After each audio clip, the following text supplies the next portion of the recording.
Friends, अभी SF classes में आप सभी का स्वागत है। अगर आप हमारे चैनल पे नए हो तो चैनल को सब्सक्राइब ज़रूर कीजिए।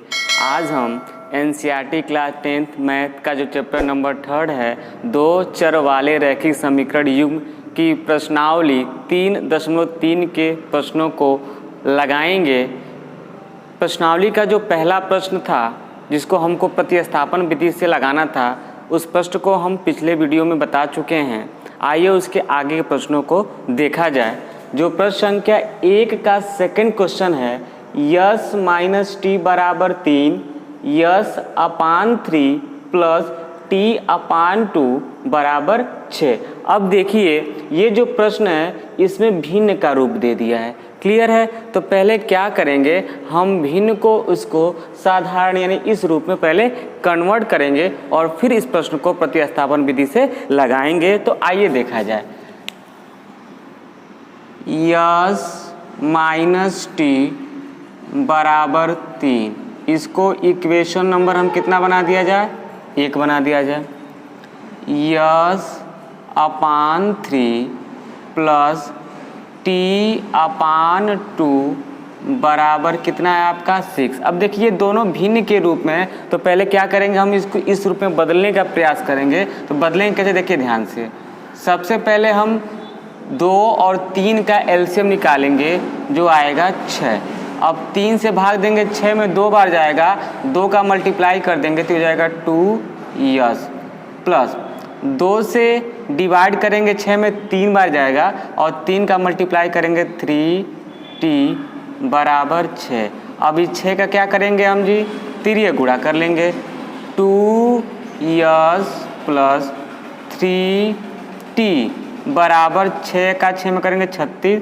इक्वेशन नंबर क्या हो गया आपका, 2 हो गया। अब इसको करना किससे है, प्रतिस्थापन विधि से, सब्स्टिट्यूशन मेथड से लगाना इस प्रश्न को प्रतिस्थापन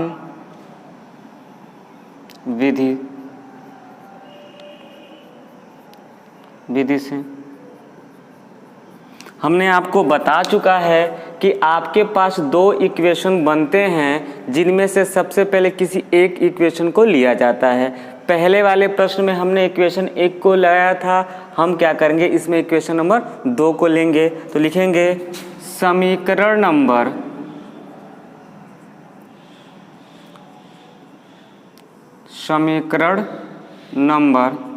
2 से, समीकरण 2 है क्या, 2s प्लस 3t बराबर 36। फिर क्या बताया गया है कि दोनों चर में से किसी एक चर को क्या करते हैं, दूसरे पक्ष में लेके आते हैं। 2s बराबर 36 और प्लस 3t का उल्टा होता है माइनस 3t। अब देखिए यस के साथ जो भी गुणांक होता है उसको भी दूसरे पक्ष में लेके आते हैं। तो यहाँ से s की वैल्यू हो जाएगी 36 माइनस 3t अपान पूरे में भाग जाएगा किससे, 2 से।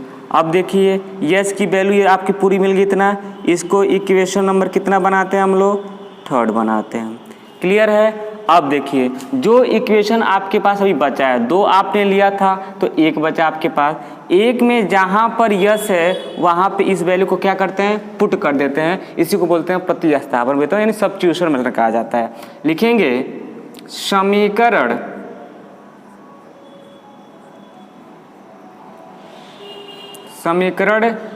1 में यस बराबर 36 माइनस 3t बटे में 2 का मान रखने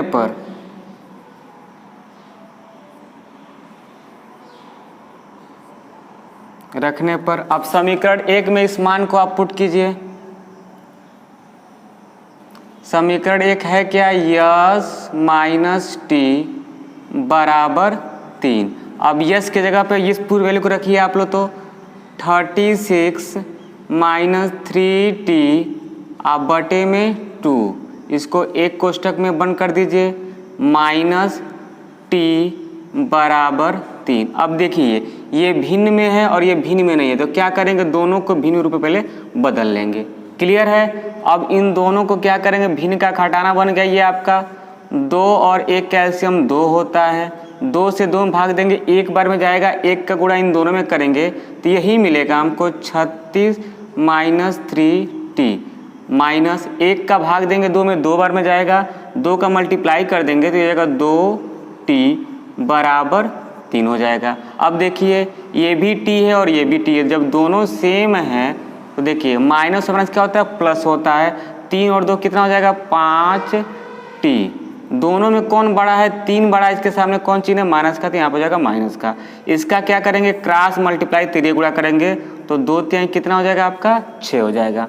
अब 36 को एक तरफ कर दीजिए, यानी अंकों को एक तरफ और चर वाले को एक तरफ कर दीजिए तो ये जाएगा माइनस 5t बराबर 6 और प्लस का उल्टा होता है माइनस 36, तो ये जाएगा माइनस 5t बराबर घटाएंगे तो ये कितना आ जाएगा आपका 30, माइनस में माइनस 5 से माइनस कट जाएगा कितनी बार में, 6 बार में, तो t की वैल्यू आपकी कितनी हो जाएगी, 6। अब t का मान इक्वेशन 1 में रखिए, 2 में रखिए, 3 में रखिए, जहां इच्छा करे वहां रख के इसको सॉल्व कर सकते हैं। तो समीकरण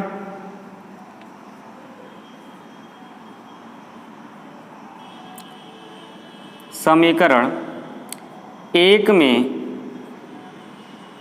t बराबर 6 रखने पर, तो समीकरण 1 है क्या, यस माइनस टी बराबर 3, तो यस माइनस टी का मान 6 है बराबर 3, माइनस 6 जब दूसरे पक्ष में आता है तो प्लस 6 हो जाएगा, तो ये हो जाएगा 3 प्लस 6 बराबर कितना हो जाएगा, 9 हो जाएगा। क्लियर है, तो लिखेंगे अतः यस की वैल्यू हमको मिल गई 6 और t की वैल्यू मिल गई हमको कितना, यस की वैल्यू हमको मिल गई 9 और t की वैल्यू मिल गई हमको 6। यही मान आपसे क्या किया था, पूछा था, दोनों चरों को प्रतिस्थापन विधि से क्या करना था, सॉल्व करना था। इस मान को आप जांच भी कर सकते हैं कि जो ये हमारा उत्तर आया है सही है कि गलत है। यस का मान यहाँ रखिए 9 और t का मान 6, यहाँ 9 में से 6 कितना आता है, 3 आता है। यहाँ रखिए यस का मान 9 होता है, 3 से भाग देंगे 9 में 3 बार जाएगा, 3 यहाँ बच गया। यहाँ आपने 6 रखा, 2 से भाग देंगे 6 में कितने बचे, 3 बार जाएगा, 3 और 3 कितना होता है, 6 होता है। अगर ये दोनों को क्या करता है, अगर ये मान इसमें रखने पर दोनों साइड बराबर आ जाता है तो हम कहेंगे कि हमारा जो भी मान है वो हमारा बिल्कुल सही है।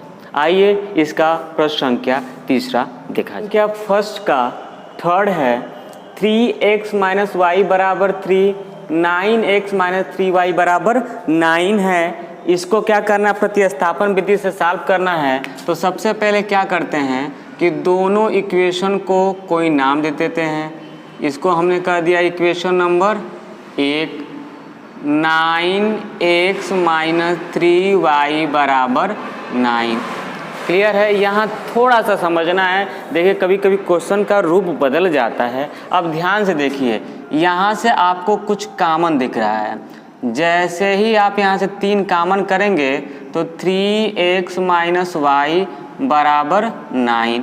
ये 3 एकम 3 और 3 तरीके कितना हो जाएगा, 9। तो हो जाएगा आपका 3x माइनस वाई बराबर 3, समीकरण नंबर 2। अब ध्यान से देखिएगा कि समीकरण 1 और 2 क्या है, दोनों बराबर है। लिखेंगे चूंकि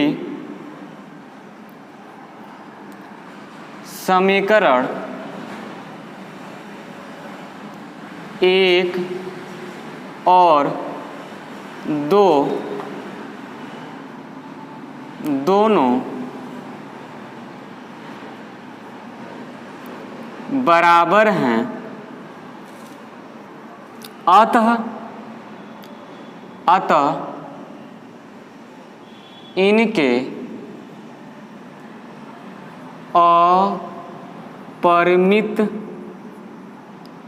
अपरिमित रूप से अनेक हल होंगे, अनेक हल होंगे। देखिए, ज़रूरी नहीं है कि सभी प्रश्न एक ही जैसा दे, कभी कभी आपको थोड़ा सा डिस्टर्ब करने के लिए प्रश्नों का रूप क्या कर दिया जाता है, बदल दिया जाता है। अब देखिए, ये दोनों दिख तो रहा है अलग अलग है, लेकिन जब इसको थोड़ा सा हमने सॉल्व किया तो दोनों इक्वेशन सेम हो गया। अब जब दोनों सेम है तो हमने ये बात कैसे लिखा है कि ये अपरिमित रूप से अनेक हल होंगे। अनेक हल का मतलब समझते हैं आप, जब हम 3.2 पढ़ा रहे थे तो उसमें एक सारणी बताई होगी। सारणी में बताया गया होगा कि जब A1 अपान A2 बराबर B1 अपान B2 बराबर C1 अपान C2 हो, तब ये क्या होता है आपका, ये होता है समपाती। कॉन्सिडेंट कहा जाता है इसको, समपाती जैसे रेखाएं बोला जाता है ग्राफी रूप में।